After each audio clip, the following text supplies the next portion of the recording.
You're listening to the Options Insider Radio Network. For more quality options programs, visit www.theoptionsinsider.com or search for Options Insider Radio Network in your podcast provider of choice. Listeners can also access all of our programming through our mobile app, available in iTunes and on Google Play. Don't forget to follow along with your favorite programs and submit your own questions for the hosts at twitter.com/options, facebook.com/theoptionsinsider, or via questions at theoptionsinsider.com. Gold, crude oil, corn, soybeans, and more. With so many tradable products, the futures options market can be an intimidating place. How can you possibly keep track of the latest trading developments across so many different products? Don't worry, we've got you covered.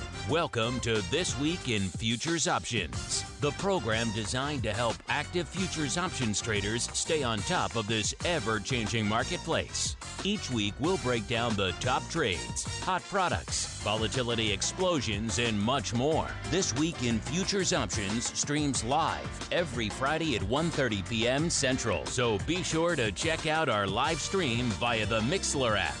That's MIXLR. Or join our live chat room at mixlr.com/options-insider. Whether you're an experienced veteran or a newcomer looking to separate the wheat from the lean hogs, This Week in Futures Options has the information you can't find anywhere else. This Week in Futures Options is brought to you by QuickStrike, options pricing and analysis software. QuickStrike offers powerful and flexible options analysis and pricing tools via an easy-to-use web-based interface. View prices on outright options or spreads with comprehensive page-level analysis controls. Build trades, manage risk, or explore historical volatility. QuickStrike has you covered with market data reports ranging from open interest to the term structure of volatility. QuickStrike is the perfect addition to your trading toolkit. Learn more about QuickStrike at bantix.com. That's BANTIX.com. And don't forget to follow us on Twitter at QuickStrike1. That's QUIKSTRIKE1. This Week in Futures Options is also brought to you by CME Group, the world's leading and most diverse futures and options exchange. CME Group's markets help individuals and businesses around the world manage risks and seize opportunities. CME Group offers the deepest and most liquid options on futures across all asset classes, including interest rates, equity indexes, foreign exchange, energy, agriculture, and metals. For more information and educational resources about futures options at CME Group, visit cmegroup.com/options. And now, get ready to break down the latest futures options trading activity. It's time for This Week in Futures Options.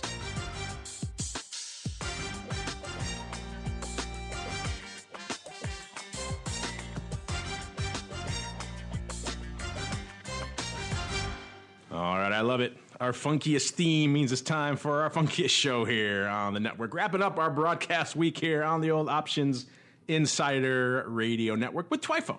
This Week in Futures Options, as the name implies, this is the portion of the show, I should say the portion of our network, where we break down all the hot action across all the products we don't always get a chance to talk about on a lot of our other programs. So we're talking our big crude options, the metals, the ags, some lean hogs. You guys all wanted all that hog love last week. We had you covered last week. Who knows what crazy products you guys will want us to talk about this week. But we do it here on TWIFO for you guys. My name is Mark Longo from theoptionsinsider.com.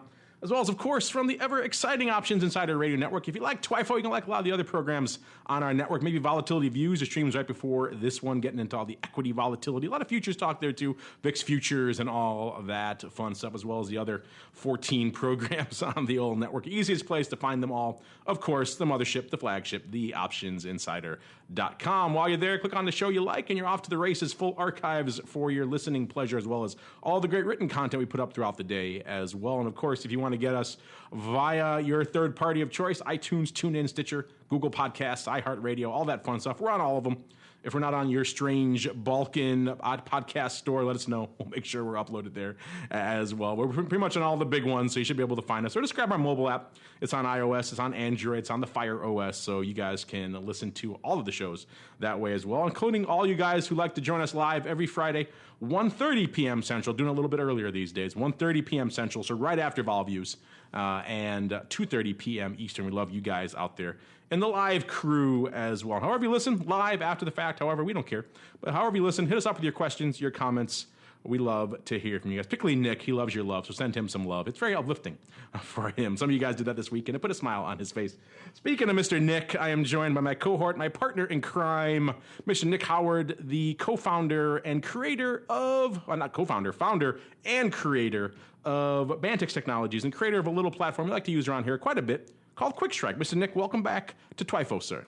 Hey, man. Good to be back. Let's hopefully get some good stuff to talk about. We got a little secret product in there this week in comparison to last week, so at least we'll cover something a little bit different from the prior week, so should be good to go. Mixing it up. I don't know if we can do hashtag Hoglove again, but we'll see. Maybe we'll see. But we got to hashtag some other stuff going on. And joining us this week in the CME Group hot seat is, I'm trying to think, it's probably been a while since he's joined us on the network. He is Larry Shover. He's got many titles over there. He's a co-founder of Mutual Fund Solutions Group, and he's a partner over there at Options Technology Solutions. So if you're looking for solutions, this guy got you covered. Larry, welcome to This Week in Futures Options, sir. Yes, thank you so much. And yeah, I probably have more questions than I do answers, but yeah, if I can give a solution, I'd be happy to do it. You're the man with the solutions. It says so right on the card. So I'm going to go to you for all my problems for now on. You're in the hot seat, Larry, the CME Group hot seat this week, so hopefully it's not too uncomfortable for you. But before we even get to all the activity and fun stuff, why don't you go ahead and give our listeners a little bit of an overview of your background in the options space and what it is you guys do over there at Mutual Fund Solutions Group and Option Technology Solutions. Okay, well, I've been an options trader for about 25 years, both an institutional and a proprietary trader. I stopped trading on the floor in 2008 to start a commodity pool. And from that commodity pool, I also started a mutual fund. We allocate to about 30 CTAs around the world, giving people exposure to about 100 different asset classes traded. Exchange traded products.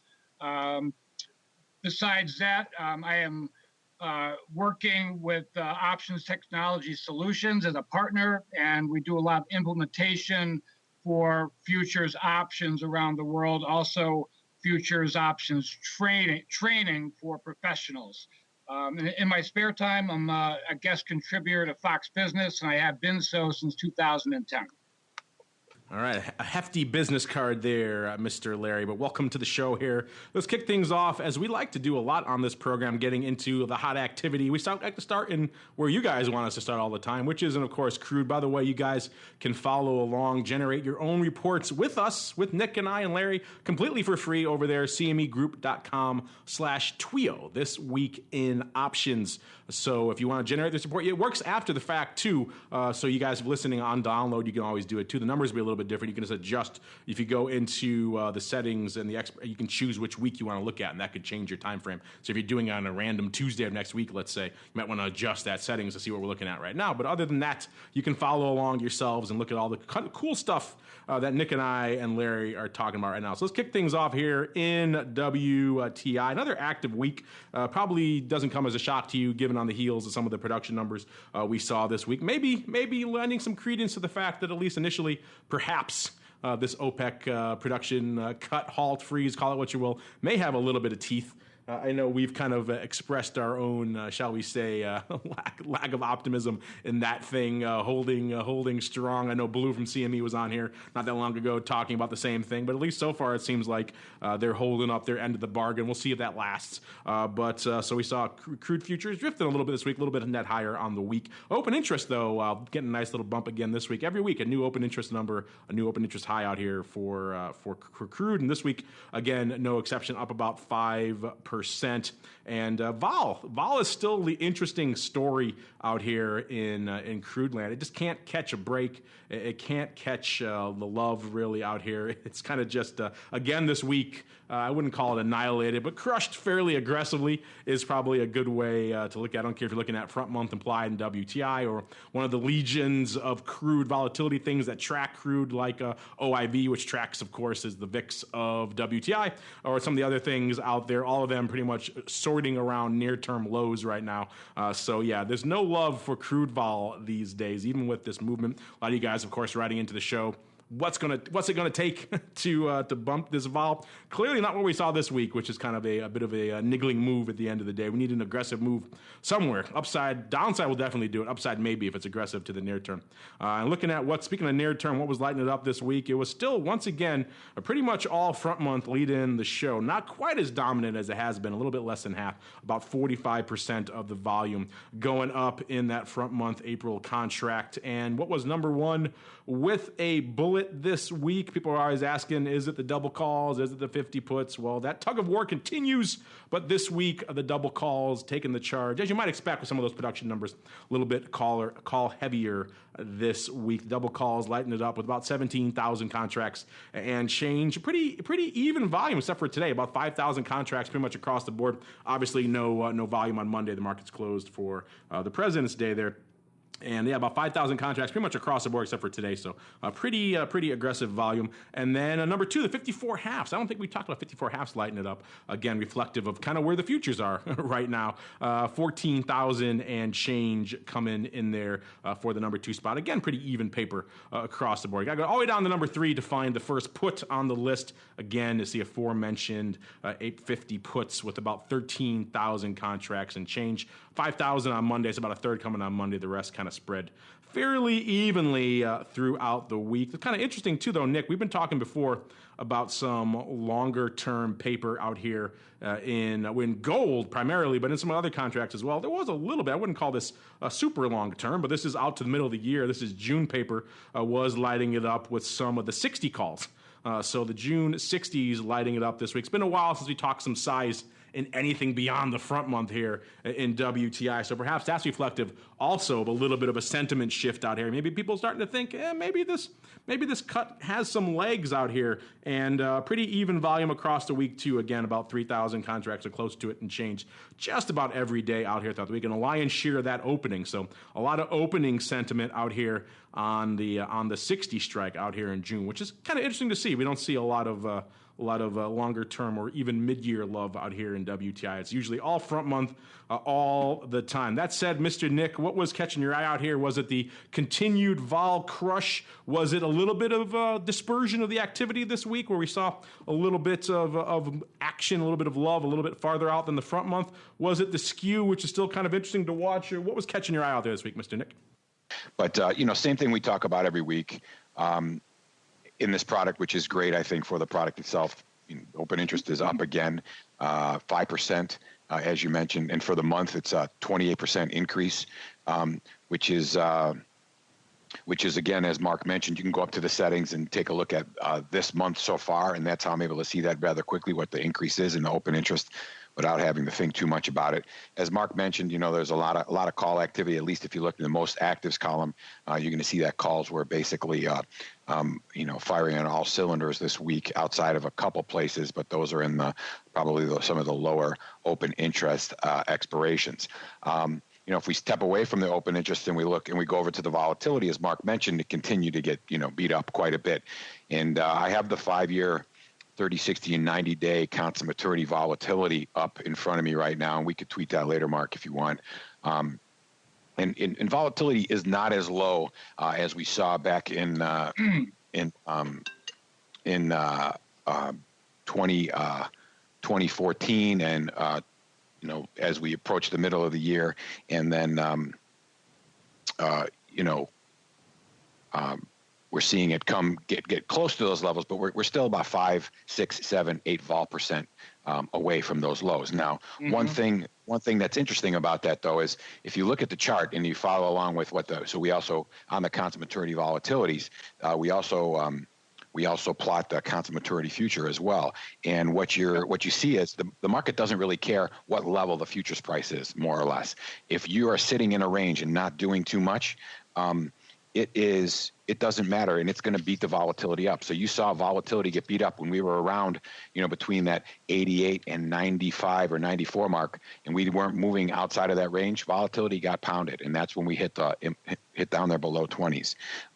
So I think what we're, one piece of, of the puzzle that we could take away from that is, if we continue to stay in this range, and this is the same thing we said for weeks. If we stay in this range, we're going to see volatility come down, and we're going to see reaction. It's going to see natural reaction. A move outside of the range, we're going to get an increase and move on either side. So even though it looks like the puts, according to our skew numbers here, are still bid to the calls, but I think that owning, when the time comes, owning the at the money is going to be owning any volatility is going to be good when the time comes. But until we get outside of this 55 range, we're not going to see much happen with volatility. And again, if you go back and look at like the aggregated open interest across the whole product, you're going to see that we're still kind of tied to that 50-60 range. So while we're in that range, we're going to see little blips, but we're not going to see anything significant happen with volatility as far as I could tell. And Mr. Nick, I know people want to know about what's paying the rent out there, so I'll let you fire that up while I bring in Mr. Larry here, who is sitting on that uncomfortable, very, very hot CME hot seat. Larry, I know you watch a lot of stuff over there in your many myriad ventures. I'm sure crude is on your radar, or it's on everybody's radar, it seems like these days. I can't remember the last time in the now 10 years we've been doing this network, we've had so much interest in crude over the last few months. So what's catching your eye out there? Is this, are you as drawn as a lot of other people are these days to the seeming inexorable destruction of volatility out here in crude land? It seems like vol just can't catch a break, or is something else catching your eye? What's drawing your eye out here in crude options these days? Yeah, so it is true. 1 month at the money vol is, as low as it's been since October of 2014. That is true. It's also true that skew is low. I mean, it's not as low as it could be, but it's gradually going lower. But what is catching my eye is that convexity is still pretty rich compared to skew. And so what that means, to me anyway, is that there's still a bid for tail risk in WTI, even though it might be deceiving that at the monies are sinking. It might be deceiving that skew gets cheaper, but there is what I call rich convexity of the curve. So people are still willing to pay up for these like 10 delta options. Also, I think Nick brought this up. When you look at the forward curve of the futures forward curve, it's funny, but the implied volatility curve is mimicking it almost 1-to-1. So vols are still bid up until about maybe the 6-month tenor, and then it starts to gradually decline. But I do know Nick did say this, and I want to reiterate, it's really important. It's that we have to keep this in perspective. Like right now, like 1 year at the money vol is still trading, I think, around 26.5, and that's still, a lot higher than it was even, 4 years ago. So it still has a long way to go. And who knows? I mean, it could continue to stay elevated or not. So I guess the last thing is like term structure. The difference between at the money vol, 1 month, 3 month, 3 month, 6 month, whatever, is still it's annoyingly steep, in my opinion. It just seems like it has room to flatten out, but I don't want to be the brave soul to start flattening out the term structure in crude. I mean, there's always something to talk about, but I think that the key is we just can't get, I guess, when you see vols dropping, it doesn't necessarily mean that volatility is cheap. I mean, we could spend a long time and grind lower for a long time. I like that. Annoyingly cheap. That's a good way to put it, because you're right. It is kind of, it's tempting, but yeah, you don't want to be the guy or maybe the first one to jump in front of that train. We've all been there in the past. It's not a pleasant place to be. And you're right too. I think we mentioned this before on the show. These are near-term lows talking about in crude vol in terms of like the last year or so. And we bring those up because it seems like over the past year and a half, maybe at the outset 2 years, there's been just a complete influx. We've certainly seen it on our network, but out there in the broad investing public, public as well. There's been this just influx of new people who are interested in the commodities, interested in commodity options, or are learning about crude. So for them, their frame of reference is very different. Their frame of reference is 52-week volatility, and for those people, this is incredibly low vol. But you're right. When you get outside that limited frame of reference, this is not perhaps as hand-wringing as some people may like to think. Speaking of the vol, Nick, that vol, cheap vol could mean it's not paying the rent, or it could mean that rent is pretty cheap and it's easy to pay. What's cooking out there in crude rent? And give our listeners a quick refresher of what the heck the rent is in case they missed our last shows. Yeah, so we just look at the rent as how much the underlying's got to move to support the at the money volatility for the given option expiration, and at least for today. And again, like I mentioned last week, we're going to do a better job of getting something that's more of a weekly oriented type of report on the whole thing. We have a couple cool reports coming down the pike, but yeah, it didn't really cover too much, even though we had a little bit of movement. And from a percentage standpoint, we really weren't seeing the change or the range getting covered. So even the net changes, if we look at the net change on the day, was that covering the rent? And then it was not, and the range was almost covering the rent, but not quite. So, to Larry's point also about the term structure, right? It is really steep in that first, handful, first 3-4 months, and then it gets flat. So it's like a total indifference when it goes further out on the term structure. And what's interesting too, Larry, I traded Eurodollar options for many years in the pit, and this product is almost starting to act like one of those products that nothing happens as you go towards expiration. It sort of fixes its price, which is really strange for a commodity product, right? Yes, because that's where all the action is supposed to take place, and somebody's going to get, like you said, you're not going to be the one to get on that. The last thing you want to be is on the bottom part of that slide when that thing catapults you back the other way. So. I was looking at that too, and when I saw how flat it was, there's got to be some play that's going to happen, or something that you can do to sort of protect yourself, even if it's some sort of butterfly or whatever. Maybe if you want to sit on the low vol train early on, you could short that front and get long a couple in the middle, and then short one that's on the flatter part of the term structure, so you can not get ripped so bad. But yeah, that's the really interesting part. But I think Larry, for it seems like for weeks now we've been talking about. You look at the chart. I just sent you guys a chart over Skype, so you could take a look at it. We'll tweet that one later on as well. We've been talking about nothing but volatility getting beat up. So I think I think the magic percentile has been like 2% when we saw some volatility bumps. So every time the market looked like it was going to move 2% or more, or like when it moved 2%, we got that little vol bump. But then, we needed it to go 2% more in that same direction. If it came back off 2%, even though that might be good for people that were scalping their position, it just wasn't good for volatility. So anyway, so those are all great points, I think, that Larry made, and those really kind of come into play to what we're seeing, right? We're still seeing that, and to Larry's point too, we're seeing a rich premium in the small delta options on the downside, but we're seeing those being offered on the upside, which is really interesting in terms of the desire of the direction that people want the market to go. So they're beating the crap out of the options where they want them to go, but they're still. It's like, we want you to go up there, but we're not going to buy anything up there. It's almost acting like an equity, and we're going to stay down here on the downside because we're really always afraid that it's going to go down, right? So it's almost it's trading like not a commodity, but like an index. So it's kind of weird. Yep. Yeah, and what's amazing is that really across most products, we're seeing really the same thing, with the exception of interest rate volatility, which is trading above the 50th percentile, but above. Everything else is like in the dumper or headed into the dumper.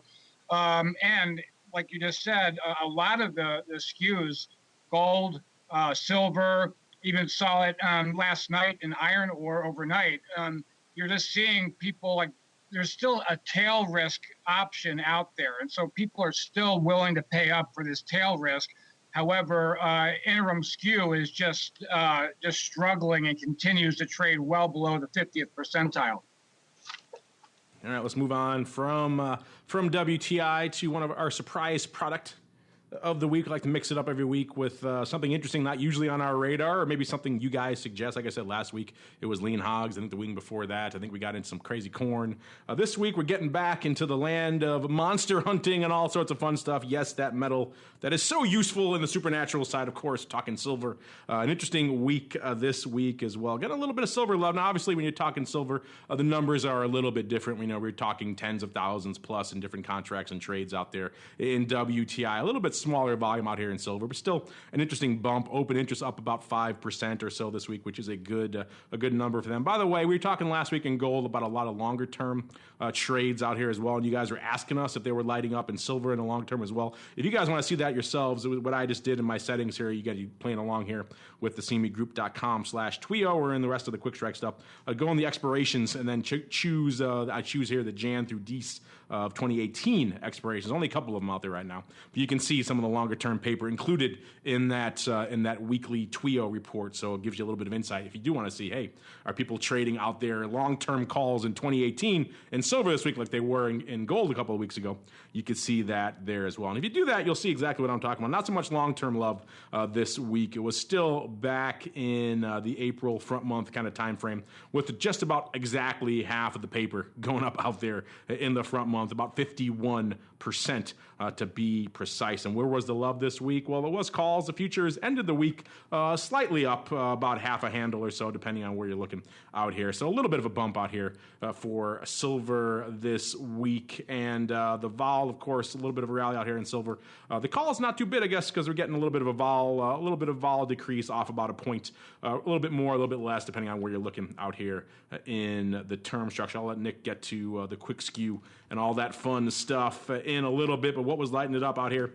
Number one with the bullet was the 19s. Yes, the 19 even calls out here in April, the front month 19s, with about 1,700 contracts. So again, smaller numbers out here, but still worthy of note. That was pretty much the lion's share of that on Wednesday and Thursday, with about a little more than 2/3 of that volume going up in those 2 days. Then we drop off a bit. Actually, the next most active contract wasn't in the front month.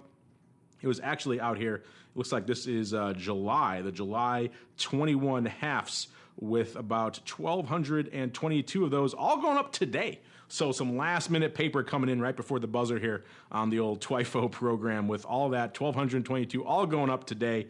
I'll have to see if that is, obviously we don't know yet if that's completely opening or not. We'll know next week. Come ask us if that's opening. But still interesting stuff out here. A little bit longer term love, a little bit longer term paper. So not quite as far out as we saw in gold the last couple of weeks where they were playing all the way out in June 2018, but a little bit closer to home here with some mid-year upside calls. So it seems like near-term upside call love is the order of the day out here in silver. Mr. Nick, what was catching your eye out here in silver? And what was going on in the quick skew this week, as well as how we looking on the rent side out here in silver this week? Oh, gosh. Okay, so I'll take a look at those. I'll go down the list there. I think what caught my eye, and I think we put it out, I don't know, did we tweet that chart earlier? If you take a look at the aggregate open interest report that's available on the CME Group website, you'll as part of the free quick strike tools, you'll see that a majority of the open interest in this product is in out of the money calls. Now, a lot of those came on the board maybe a little bit earlier than the last couple months, but you still see that there's a lot of indication that, again, there is expectation for higher prices, and you're seeing significant open interest in a very long, like even out to the December contract. I think that's what it is. Let me look at it here, where you're seeing, call strikes that are double where we are currently, right? So, it appears that there's some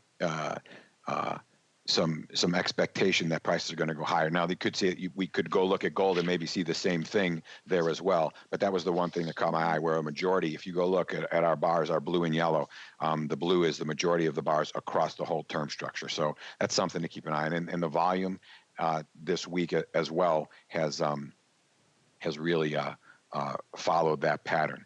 And again, if you mentioned it already, I'll just repeat it again so people see it. Up this week, up consistently all month, and up a significant amount since the beginning of the month. So, not the same numbers that we're used to in the other products, but still, significant from a percentage standpoint. And I think that's the important thing to look at. We talk about how the weeklies and crude, they're up from a percentage standpoint, but not from an absolute standpoint. But that's the kind of thing. It just these numbers need to increase in order for people to sort of pay attention to them, in order for them to get better markets, and then in order for there to be better liquidity, and then for more of it to go. Because there's no reason for this not to trade, right? Because people look at the gold-silver ratio, and the gold-silver ratio, I went and looked at it before the show. It's down below 70 again, which is, it's not quite as low as it's been in the past couple of years, but that it's been between 65 and 70 has been the lows for a period of time. So, and those ratios are also available as futures now on the CME group as well. So you can track those not only from looking at the actual spot prices, but you can look at them as a product in and of themselves. As far as the skew goes, we're positive to the call side here, which is kind of playing into what we're seeing from a demand standpoint. And let me take a look. I'm going to look. We have a 30-day option in the April, so let me look at the quick skew here. And what we're seeing here, we're seeing that the calls are rich to the at the money, and the puts are flat to cheap to the at the money. So that's the whole point of quick skew. We can say you can look at the chart and you can know right away what the shape of the volatility curve looks like, and that's been the whole point. So and what we've seen as far as close as the end of last month, we saw that there was a natural smile to silver in the vol curve. But right now it looks like we're tilting cheap to the put side or flat to the put side. So we'll have to watch that if this rally or this move up. Rally's hard to say, but it is up quite a bit in the last few weeks. If this move up continues like it has with gold, we'll start to see some of these some of these trends continue or get wider, or we'll see what the puts do if we keep going higher. Because at that point, I would imagine that people will start looking to get in on the puts if we start to move up past the $20 mark or even the $21 mark. And then finally, if I go over to I take a look at the rent, and we will try to do something for the folks out there to give them access to the rent without having to do too much work. At least today, silver has covered its volatility level. So we look at it from a change standpoint and a range standpoint. We have a net change of 21.5 today, 20.5 cents, with a range of about 25 cents, and both of those are in the blue, meaning they're in the positive. So they covered their volatility level. So not what I expected. I just was sort of looking around for something different today, and then I saw, and I was looking. I went and looked at the net change for the week, and saw where the action was, and this was a little bit of a pleasant surprise. But the problem talking about silver, Mark, for us is we're so used to the big numbers in volume that we sort of like poo-poo the smaller products. But there's some good stuff happening here, and I think something to keep an eye on as well. Yeah, percentage-wise, the changes are interesting. Not everything is going to be WTI or even Eurodollars, which is printing hundreds of thousands, trades at a clip, contracts at a clip, and millions of contracts overall. Not everything is going to be like that, and that doesn't mean the trends aren't interesting or the developments aren't worthy of note out there. If you guys have your suggestions for a surprise product of the week, hit us up. We love to hear what you guys always take us into some weird and interesting and esoteric direction. So hit us up if you have suggestions. Could be live, could be after the fact, however you want to reach out to us, however you consume the show. And if you have suggestions, let us know, and we'll see if we can work it into the rotation. That said, speaking of the rotation, let's turn now to the hot seat once again. Mr. Larry, I hope it's not too hot over there. I tried to turn the heat down for you just a little bit. But do you pay a lot of attention to the metals, and in particular, is anything really lighting it up over there for you in silver this week, or are you more of maybe a shiny gold kind of stuff guy? Nope. No, we provide exposure to all metals. We trade all metals. Silver skew is what I call shallow, trading somewhere probably 10 to 15th percentile. When you look at the 6 month, 1 month implied realized spread, down another point on the week, about 65th percentile.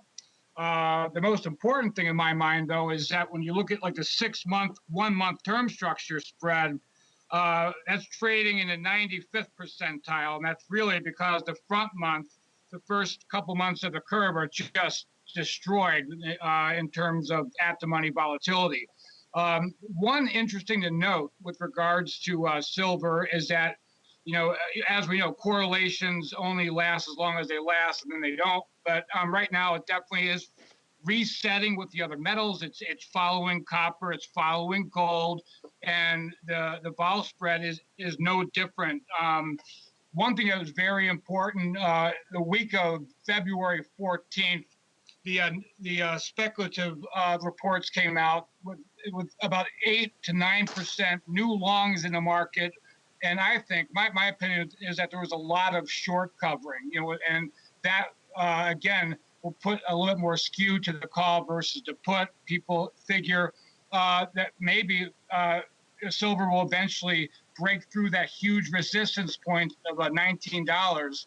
And they don't want to get caught on the wrong side of that, and much cheaper to buy options against that than to short cover the physical.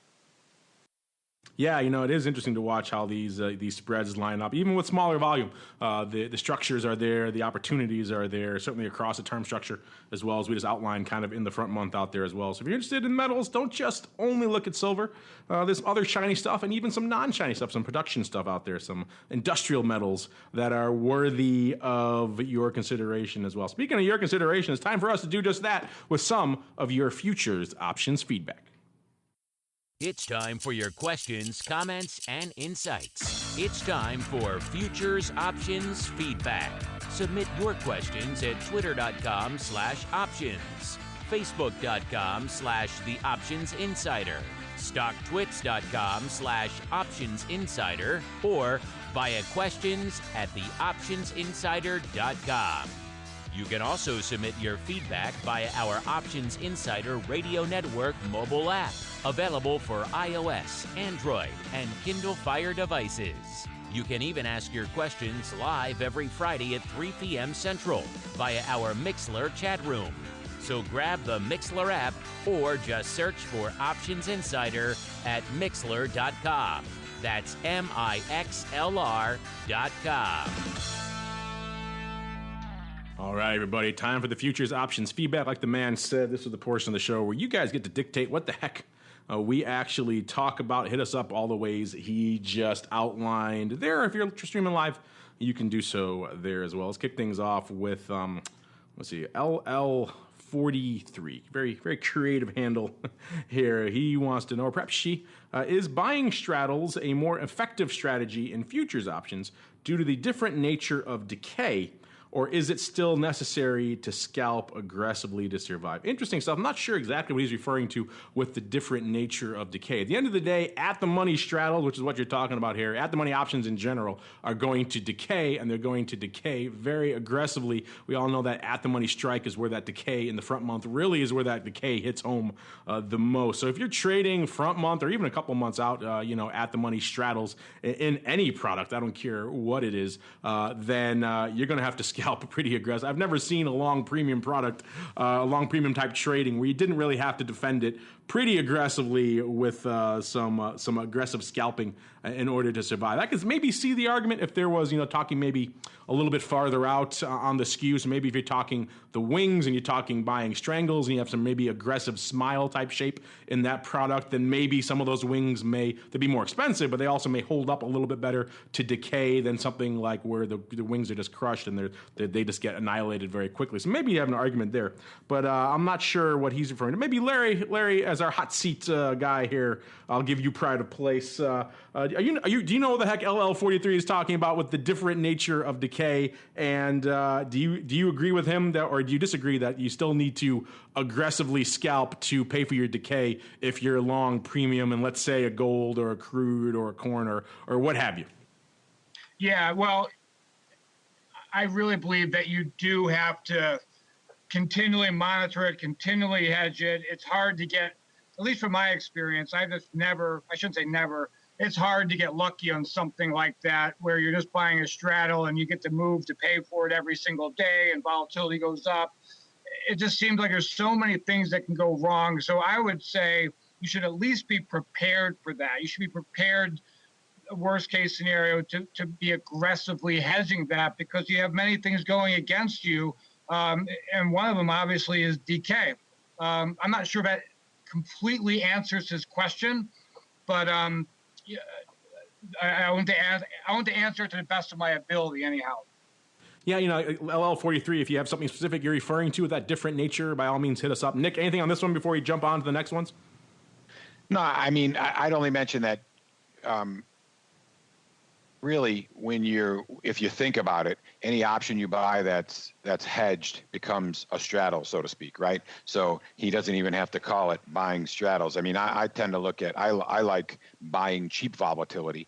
Doesn't necessarily have to be the money. I like buying cheap calls on the upside when you see it get beat up, or cheap puts on the downside when you're near the bottom of a price range, and hedging them because they effectively are turning them into straddles anyway. So do you have to hedge aggressively? I think it depends. I think if you're buying a straddle, and to his point, if you're buying a straddle, I think the whole idea is to hedge as efficiently as possible, because basically what you do is you bring that gully that you sit below the x-axis, you bring that up for each time that you capture a scalp, right? So you've lowered the amount of premium that you've actually paid for that position. So that's one way to think about it.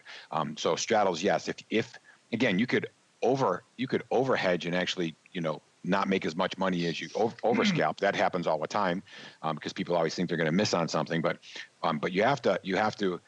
It's a fine art. Let's just say that, and I think all you guys can attest to that.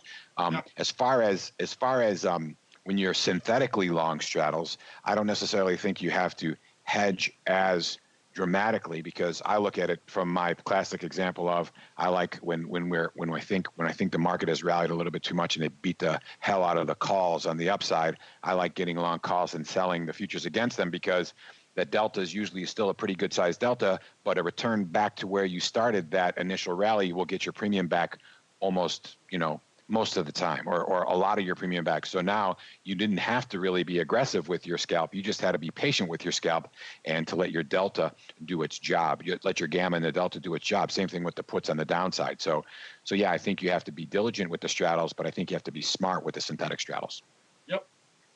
Well said, sir. All right, next up, we got a comment here from Hawkeye. He's been a long time listener to a lot of our stuff, and he wrote this lengthy diatribe, Nick. A lot of it giving me a hard time for something we were talking about on another show. So he gives me a bunch of hard times about our stuff. Then he just said nothing but love for you. So you're getting all the love here, Nick. I'm getting all the hard time from our listeners. He mentions the business show, which is an interesting addition to our network. If you haven't checked that out, listeners, go ahead, check it out. A little bit something different, a little bit something sillier, not safe for work. So don't listen to that one around the kiddies. But he called it an audio train wreck. You can't stop listening no matter how much you shouldn't. I can kind of agree with that. That show's a little crazy, but it's a fun one if you want something a little bit different. But he goes on, Nick. He says, while I'm at it, I really like Nick and the newly revitalized futures shows. Even though I don't trade futures options, I still use the concepts to trade some of the ETFs and ETNs. So there you go. I know a lot of the listeners have different use cases for the products. A lot of you are out there in the ETFs and ETNs, and that's fine too. But a lot of these things we talk about here and these concepts are still applicable to those products. So that said, Mr. Nick, what's up with you getting all the love and me getting all the vitriol from the listeners here? What's the deal with that? Probably because you talk more than I do, so there's more of an option, more of a chance for you to get beat up. No, I appreciate that, Hawkeye. We're just trying to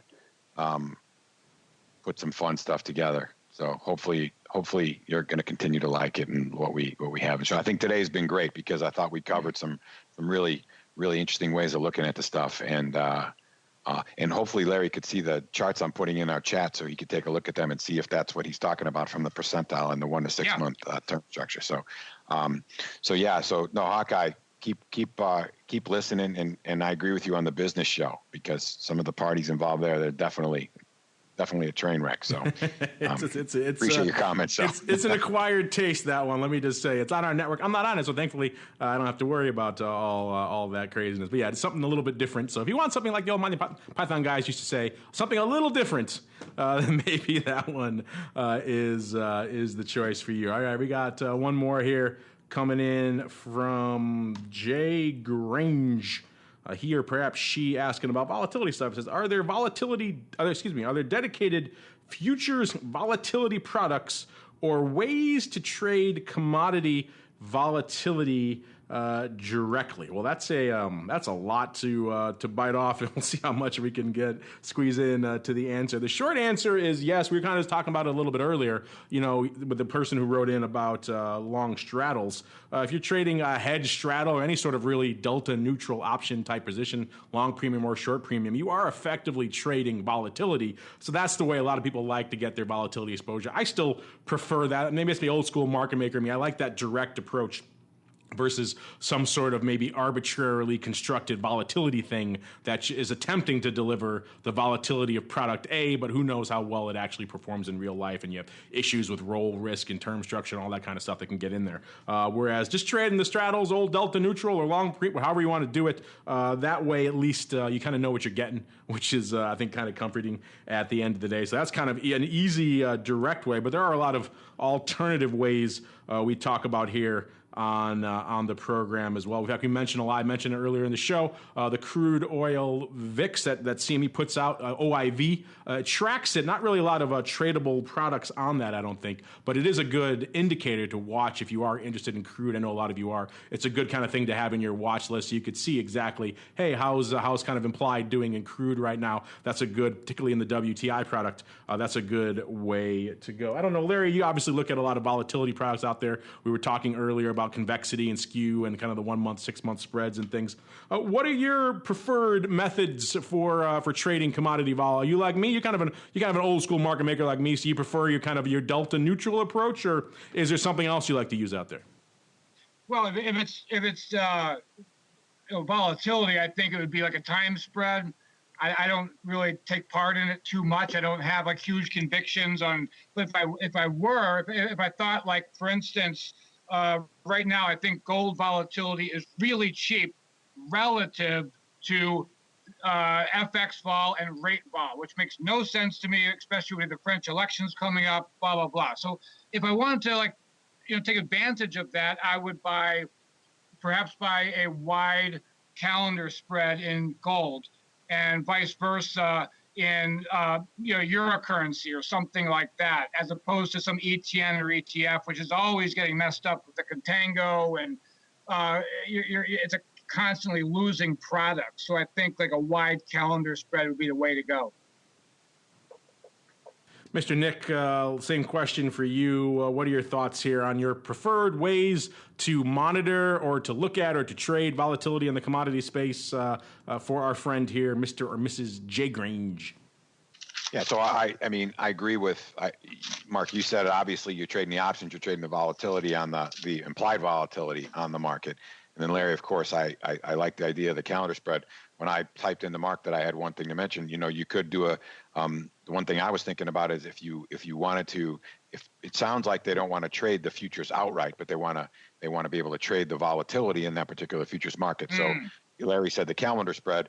I was thinking the future spread, right? So there's a way to sort of still kind of be in the volatility of the market, so you can not only take advantage of the fact that the market's moving, but then you can start to look at the relationship between the spreads or the two futures that you're trading on the spread. So this way you're not quite as, people have been known to get ripped on the spreads quite a bit as well, but I think it's a little bit more of a controlled volatility trade.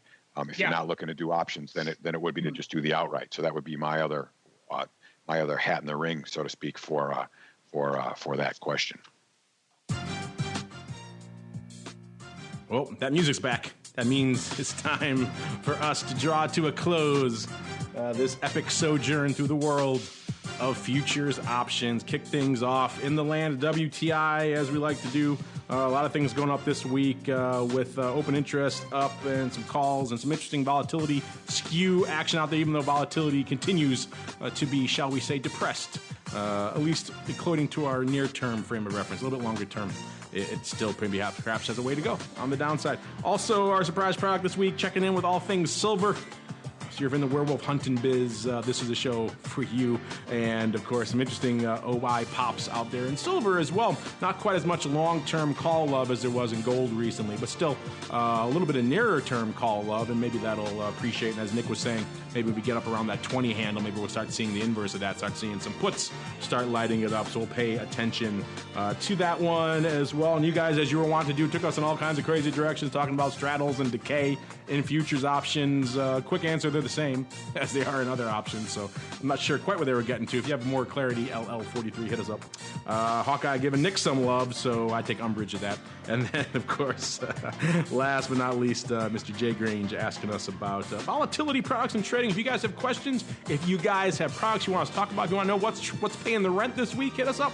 You guys know how to do just that. And before we go, let me turn back to my cohorts, my partners in crime, starting off with our friend here, holding down the CME Group hot seat. I turned the heat down again there, Larry, so you should be pretty comfortable. It's more of like a lukewarm seat right now. But that said, if our listeners want to learn more about you, what you're doing, or some of your projects, where should they go? What should they do, sir? I think they should just go to my personal website. That's the only one I actually keep current. That's this LarryShover.com.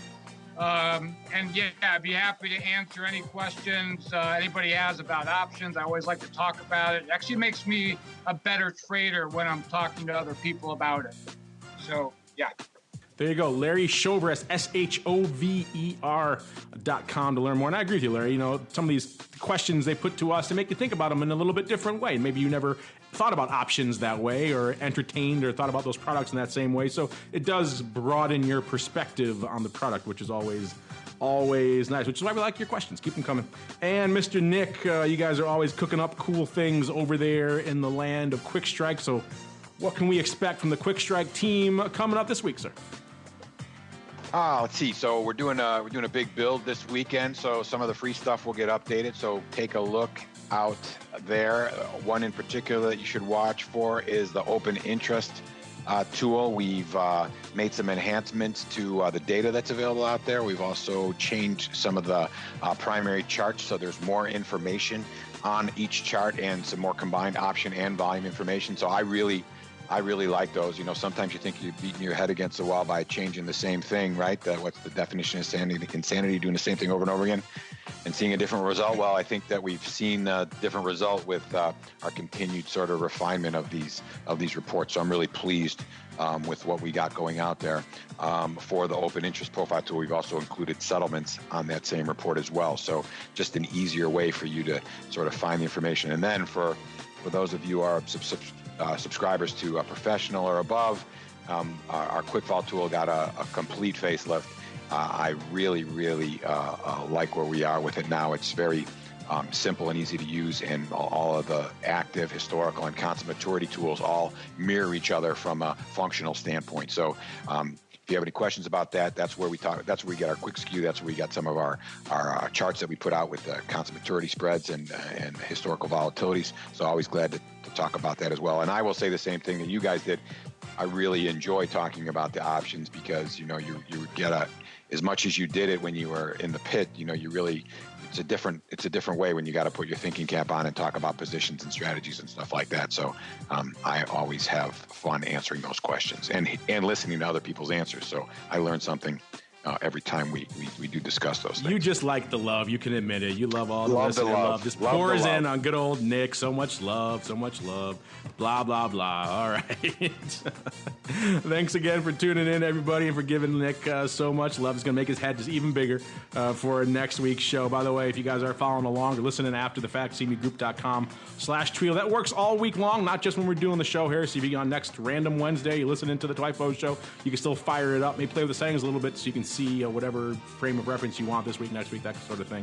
But that report is always up there, always running, always active, so you can check out for yourself during the week exactly what's going on in your product of choice. And on behalf of Larry and Nick, and indeed myself, I want to thank all of you out there in the listening audience for downloading, streaming, and subscribing to the show, for joining us live. We love you guys. And of course, for all of you who hit us up with your questions, we love you guys too. And we'll see you next week for more of This Week in Futures Options. This Week in Futures Options is brought to you by Quick Strike, options pricing and analysis software. QuickStrike offers powerful and flexible options analysis and pricing tools via an easy-to-use web-based interface. View prices on outright options or spreads with comprehensive page-level analysis controls. Build trades, manage risk, or explore historical volatility. QuickStrike has you covered, with market data reports ranging from open interest to the term structure of volatility. QuickStrike is the perfect addition to your trading toolkit. Learn more about QuickStrike at bantix.com. That's BANTIX.com. And don't forget to follow us on Twitter at QuickStrike1. That's QUIKSTRIKE1.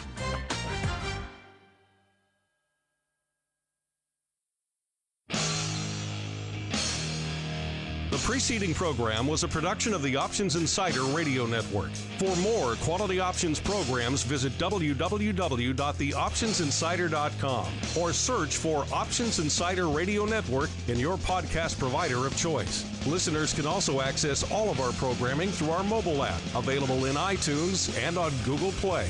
Don't forget to follow along with your favorite programs and submit your own questions for the hosts at twitter.com/options, facebook.com/theoptionsinsider, or via questions at theoptionsinsider.com.